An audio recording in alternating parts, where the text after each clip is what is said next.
Hey, what's up everyone, it's Phil Meyer. This video will walk you through all 5 levels of the Fall Guys event in Final Fantasy XIV in detail. My runs are by no means perfect, but I'm hoping my commentary will help you with yours.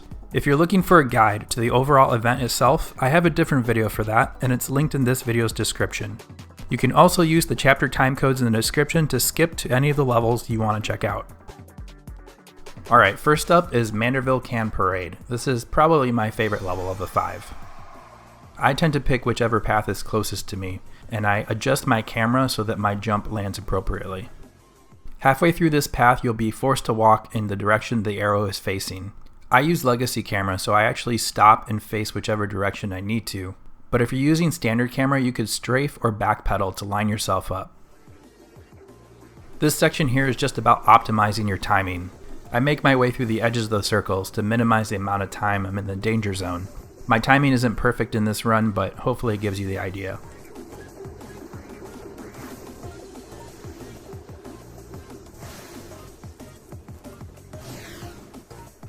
In the spinning section, you'll be forced to constantly move, and you won't have direct control over your movement. Instead, you'll be able to adjust your momentum.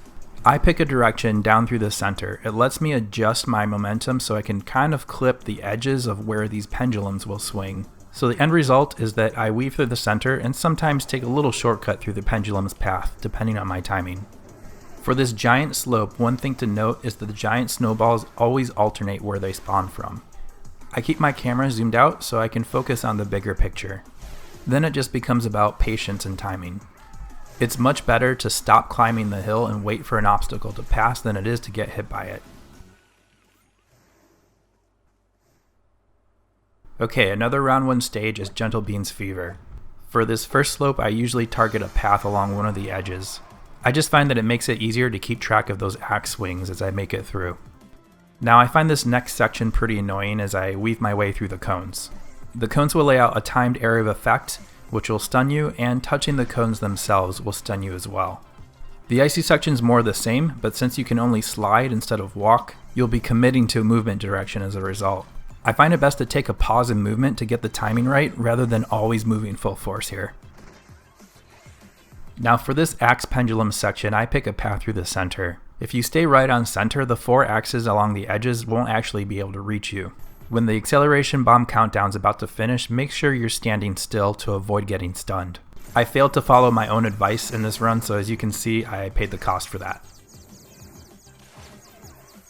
For the misdirection section, you'll be forced to walk in the direction the hand above you points. Again, I like to pick one of the edges here as a pathway. I just find it makes it easier for me to keep track of what's going on.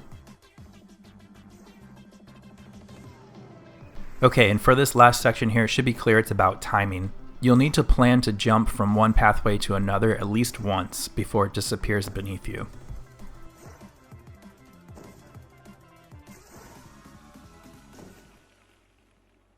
The Gold Swiveler is a lap-based elimination round. Unlike the other stages, it's not really a race. You just need to concentrate on not falling off the platform. Typhon in the center will be spinning around shooting out wind blasts. This is what will pressure you to keep moving forward. You just need to stay ahead of these. For these paths, the shorter routes are narrower, which makes it easier to fall off. I just picked the center route. I find it's just right for me. I imagine that if the group you're playing with has managed to make it through several laps, you might need to pick the shorter route to stay ahead of Typhon, but I've never had to do that. After completing each lap, Typhon will spin faster and the course will get harder. You just want to let all the other players fall off, and then you'll make it through.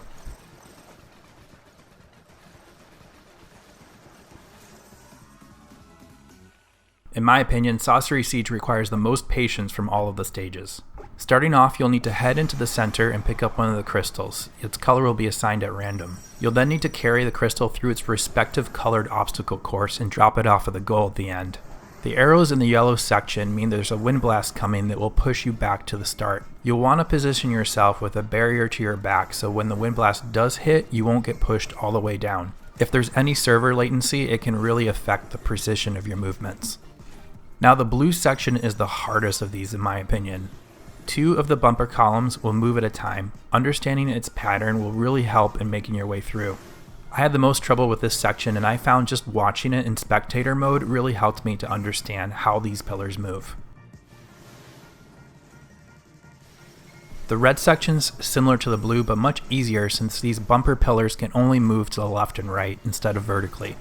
The fist columns are always moving, but the bumper pillars do have a brief pause where it would be safe to walk between them.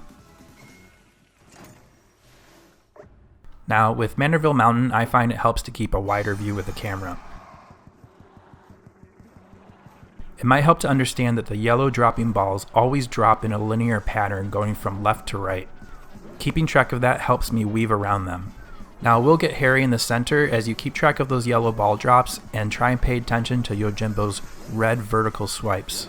These red swipe attacks alternate which vertical sections of the course they'll travel down. The middle section's definitely the hardest, and dodging the hammers at the end feels like a relief.